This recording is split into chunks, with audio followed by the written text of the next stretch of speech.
Gangguan irama jantung yang paling banyak yang terjadi adalah gangguan irama jantung tidak teratur, yang kita sebut dengan atrial fibrilasi. Yang kita paling takutkan pada atrial fibrilasi adalah risiko stroke, bisa meningkat sampai 5 kali lipat. Salah satu tindakan untuk mengembalikan irama jantung melalui tindakan ablasi. Di RS Mandaya, terdapat 2 prosedur penatalaksanaan ablasi pada atrial fibrilasi. Yang pertama adalah radiofrekuensi ablasi, yang menggunakan teknologi 3 dimensi juga. Yang kedua adalah dengan pulse field ablation atau yang kita sebut dengan PFA. Kita lihat dari gelombang lead 2 ya, detak jantungnya tidak beraturan ya. Dia ada yang jauh, renggang, ada yang rapat, jadi benar-benar tidak ada aturannya sama sekali. Dengan tindakan ablasi dan obat-obatan yang baik, kita lihat bahwa irama jantungnya saat ini sudah teratur. Kita lihat ya, jaraknya kalau kita geser semua sama. Jadi benar-benar reguler sekarang.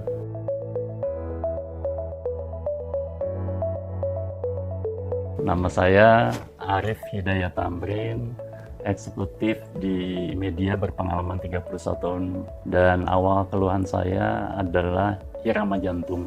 Keluhannya capek, pusing, kemudian berdebar-debar. Dan disebut ternyata atrial fibrillation.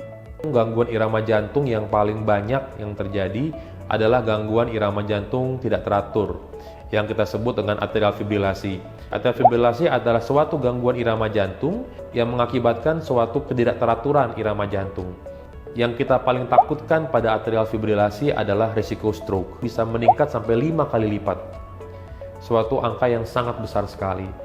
Pada penanganan awal atrial fibrilasi melalui pengobatan, terapi, dan salah satu tindakan untuk mengembalikan irama jantung ke irama jantung yang teratur adalah melalui tindakan ablasi. Di RS Mandaya, terdapat 2 prosedur penatalaksanaan ablasi pada atrial fibrilasi. Yang pertama adalah radiofrekuensi ablasi, yang menggunakan teknologi 3 dimensi juga. Yang kedua adalah dengan pulse field ablation atau yang kita sebut dengan PFA. Jadi pada pulse field ablations, ini berbeda dengan teknologi yang radiofrekuensi ablations, di mana teknologi radiofrekuensi ablasi menggunakan tenaga panas atau tenaga thermal. Sedangkan pulse field ablation menggunakan tenaga electric field atau tenaga elektrik. Ketika kita hantarkan tenaga PFA ini akan menimbulkan suatu pori pada sel sehingga akan mengakibatkan suatu kematian sel yang sifatnya irreversible. Apa yang diunggulkan pada pulse field ablations adalah adanya suatu tissue selectivity. Jadi memang dia hanya berdampak pada jaringan yang diablasi tanpa berakibat di jaringan sekelilingnya. Nah, memang pada penggunaan PFA ini, jaringan yang diberikan tenaga ablasi ini hanya tertuju pada jaringan itu saja, jadi tidak menimbulkan suatu kerusakan jaringan lain. Baik, jadi ini adalah salah satu kateter yang ada untuk teknologi pulse field ablations.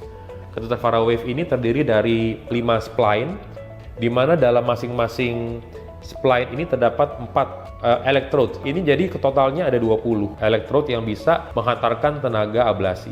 Jadi nanti kita akan lakukan rotasi ya beberapa kali, kemudian kita hantarkan energi PFA-nya beberapa kali dalam berbagai bentuk ya. Pertama bentuk basket, kemudian bentuk yang tadi yang flower atau bentuk kembang. Kita lihat dari gelombang lead 2 ya, detak jantungnya tidak beraturan ya. Dia ada yang jauh, renggang, ada yang rapat, kemudian ada yang renggang lagi. Jadi benar-benar tidak ada aturannya sama sekali. Ya, syukur dengan tindakan ablasi dan obat-obatan yang baik. Inilah irama jantung pasca ablasi dan juga optimal terapi. Kita lihat bahwa irama jantungnya saat ini sudah teratur. Kita lihat ya, jaraknya kalau kita geser semua sama. Jadi benar-benar reguler sekarang. Ini yang kita sebutkan dengan irama jantung sinus rhythm. Yang kita lihat selama kontrol berikut-berikutnya juga konsisten hasilnya seperti ini ya. Dan tidak ada lagi detak jantung yang tidak teratur. Biasanya kita observasi selama 24 jam, kemudian pasien bisa kita pulangkan 1 hari setelahnya. Dengan metode PFA ini ternyata resikonya lebih rendah, pengerjaannya lebih cepat dan lebih nyaman, dan karena baru kemarin Sabtu, alhamdulillah recovery-nya cukup cepat. Alhamdulillah hasil pemeriksaan pagi ini tidak ada pola lagi atrial fibrillation, irama jantung saya sudah sinus rhythm, sehingga saya rasa Mandaya serius ya dalam mengembangkan teknologi terbaru, pelayanan terbaru, dan punya namanya Center of Excellence dalam hal kardiovaskular dan jantungnya. Alhamdulillah, berkat dari Tuhan Yang Maha Kuasa, saya rasa ini pengobatan yang tepat, di tangan yang tepat, teknologi yang tepat, dan rumah sakit yang tepat.